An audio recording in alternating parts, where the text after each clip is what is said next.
Price Lord. ஒரு mid நைட்டில் ஒரு 3:30 மணி போல் அதிகமாக வசனத்தை வாசிக்கும்படி தூண்டப்பட்டு அநேக அதிகாரங்களை சாப்டரை நான் ஓப்பன் பண்ணி வேதத்தை வாசித்து கொண்டிருக்கும்போது ஒரு குறிப்பிட்ட வசனம் வேதத்திலிருந்து தாவி குதித்து என்னுடைய ஆவியில் இறங்கி என்னை அதிகமாக அனல்படுத்தி ஒரு வசனத்தை நான் பேச போகிறேன். என்னை அதிகமாக அந்த வசனம் அபிஷேகப்படுத்தியது.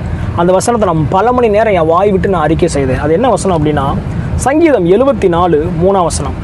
நெடுங்காலமாய் பாழாய் கிடந்த ஸ்தலங்களில் உம்முடைய பாதங்களை எழுந்தருள பண்ணும், பரிசுத்த ஸ்தலத்தில் சத்ரு அனைத்தையும் கெடுத்து போட்டான்.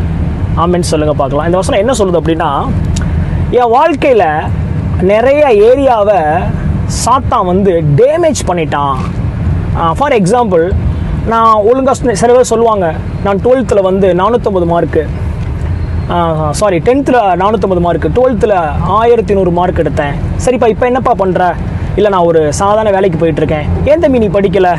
இல்லை, எங்கள் குடும்பத்தில் வந்து எனக்கு படிக்க வைக்க அவங்ககிட்ட காசு இல்லை, ஸோ நான் வேலைக்கு போகிறேன். சிலர் சொல்லுவாங்க, நான் காலேஜை டிஸ்கன்டினியூ பண்ணிட்டேன். ஸோ ஸ்கூல் லைஃபு சேதப்படுத்தப்பட்டிருக்கு, டேமேஜ் ஆகிருக்கு. காலேஜ் லைஃப் சேதப்படுத்தப்பட்டிருக்கு. இந்த பார்ட்னரை கல்யாணம் பண்ணால் நல்லா இருப்பேன் அப்படின்னு சொல்லி அந்த பையன் அந்த பொண்ணை கல்யாணம் பண்ணியிருப்பான், அல்லது அந்த பொண்ணு அந்த பையனை கல்யாணம் பண்ணியிருப்பாங்க. அவங்களுடைய திருமண வாழ்க்கை ஒரு 6 மாதம் 1 வருஷம் கழித்து டேமேஜ் ஆகிருக்கும். சிலர் இந்த பிஸ்னஸ் ஆரம்பித்தா நல்லா இருக்குன்னு சொல்லி பார்ட்னர்ஷிப் வச்சு அந்த பிஸ்னஸ் ஆரம்பிச்சிருப்பாங்க, இருக்கிறதெல்லாம் இழந்திருப்பாங்க. ஸோ இது உங்களுக்கு புரிஞ்சிருக்குன்னு நினைக்கிறேன்.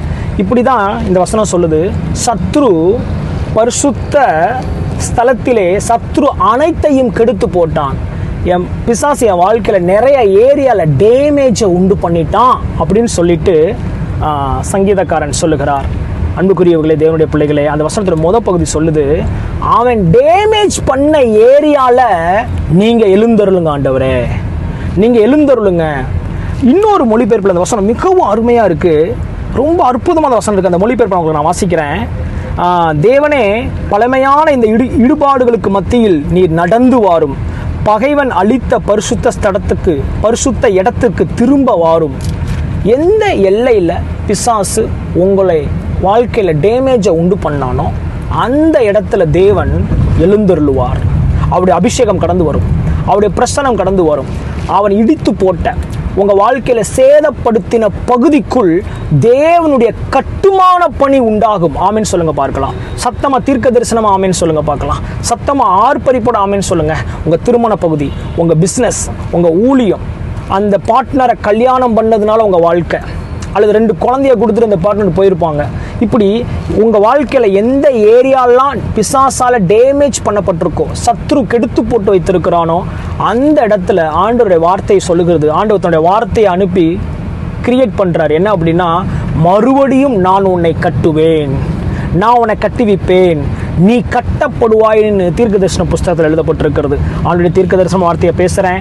எந்த இடத்துல பிசாசு உங்கள் வாழ்க்கையில் கை வச்சு ஒரு சேதத்தை உண்டு பண்ணியிருக்கிறானோ அந்த இடத்துலலாம் தேவன் எழுந்தருளி, ஈவியாருடைய மொழிபெயர்ப்பு சொல்லுது, அங்கே தேவன் நடந்து வருகிறார்.